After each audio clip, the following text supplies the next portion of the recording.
There's a couple of hello. So glad that you joined us online. There's a couple of things that I didn't get to, and Oscar actually said, well, all I saw was a bunch of people on a cruise ship. You know, they had wheelchairs in their luggage, and then all of a sudden these guys are coming out of the sky. I mean, how did that happen? And I want to explain this, too. Here you have the 6 boats. You have the 3 cargo ships, and you have the 3 passenger ships. This is a terrorist organization, IHH. Several countries have deemed it that, including this country, said you cannot put the boats here. You cannot dock at Cyprus because this is a terrorist organization. This is Free Gaza. The American supporters include Code Pink. She was a fundraiser or a bundler for Barack Obama. William Ayers, a guy who on September 11th in the New York Times said, you know what, we didn't bomb enough. I don't regret anything we did. And the co-founder of the Weather Underground, also a unrepentant terrorist from the Unrepentant Terrorist Organization of the Weather Underground. These people are involved with Free Gaza. Okay? She has said she wants a revolution in America. That's fantastic. So, all of a sudden, forget about the terrorist past. Forget about Code Pink. Forget about the revolution thing. Forget about his bombings. Forget about it. Think of him with wheelchairs. Think of her with candy for children. And Code Pink, of course, with anything but a gun. Free Gaza. They provide half of the ships. IHH provides the other half of the ship. Okay? 3 ships from each organization. Now they get into the water. Well, now, if you have aid, why not just bring it through Israel or through Egypt? Why do you have to bring it on the water? And why are you docking at Gaza? Why is the Gaza Strip fenced in? Because there's so many rockets being launched over into Israel that it's a haven for Hamas and terrorist organizations. So much so that the violence is spilling out of the Gaza Strip and into Egypt. Egypt doesn't want anything coming out of that quarter either. It's not just Israel, it's Israel and Egypt. So, these great humanitarian organizations say, here's what we're going to do. We'll just load them on ships and we'll bring them right in directly to Gaza. Egypt says, no, you're not. No, you're not. You can dock it here.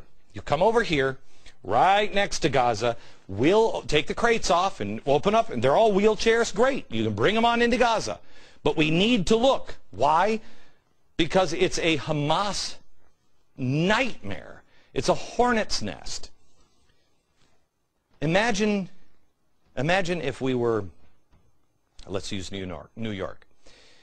Imagine if you said, you know, the village is fenced off, but it was fenced off because it was blowing things up in our city. Everything out of Greenwich Village, they were shooting rockets out, and they were claiming that we didn't have a right to be in New York. Okay? Imagine that. And 2 organizations that supported terrorists said, we're going to fill ships and we're going to dock them. We're going to float them down the river and dock them right here, right at the village. So the village, they can just, the village people, this is why we plan these things out usually in advance, so we don't have the village people coming over and unloading terrorist ships. But would we do it? Or would the Coast Guard say, no, you're not docking there. You can dock a couple of blocks up. You can dock a couple of blocks down.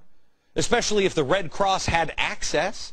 You can just feed it through the Red Cross. You'd be suspicious. We would never let it happen. Now, when Egypt said, you dock here, they said, no, we're not going to. Israel offered a dock over here, said, you dock here. We'll do the same thing. No, we're coming in. Why? I contend because the peace activists, no propaganda. This is from Germany. The Jew, the inciter of war. What is the media saying? What is the media saying? They're inciting war. You know and I know, if it was the United States, we would also board these ships You'd have a right to board the ship, especially if you were surrounded by people who wanted to destroy you. That's why they boarded the ship. But they knew what these people do. They're peace activists. That's all they are.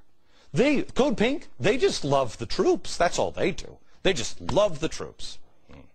They're just for peace. Sure. And he's just for social justice, and if I have to bomb to do it, I will. Is she just for revolution in America, and whatever it takes, we'll do. But they're all peace lovers. How do they always do it? What is SEIU doing? SEIU, they know they have the media in their pocket. SEIU sends people to beat people down. Like, do you have the Gladney video? No? We've lost control of the control room. Everybody's like, I'm on lunch hour. The Gladney video, remember the guy that we showed you, SEIU, was beaten down by SEIU members? You didn't see that anywhere.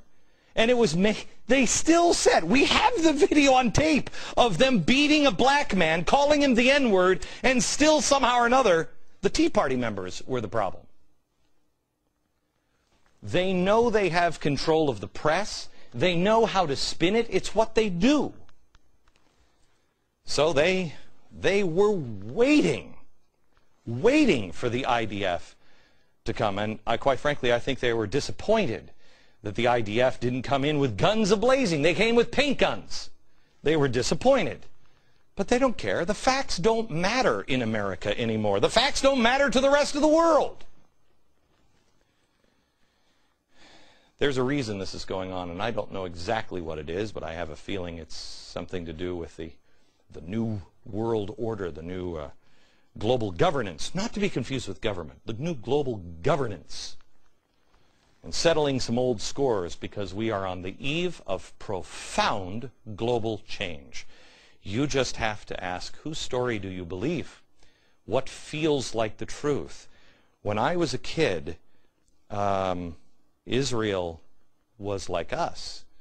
I don't agree with everything that Israel does. I'm not saying that we should go over there with guns a-blazing and support Israel and everything. I'm not saying that. I'm just saying let's stand up for the truth. Let's stand up for the truth. And how did we go from Israel being one of our staunchest allies and one of the only allies in the Middle East, how did we go from that in 18 months to they're an enemy of ours? Did you have a discussion on that? Because I didn't have a discussion on that.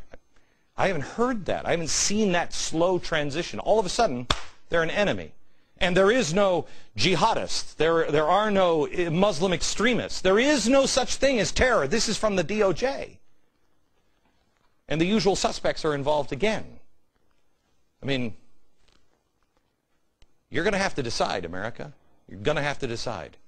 Because the story of America is being written today. We are living history. You can't be an armchair guy. You gotta decide. Because it's the future, not only of the country, it's the future of the world being decided right now. Thanks, and we'll see you tomorrow.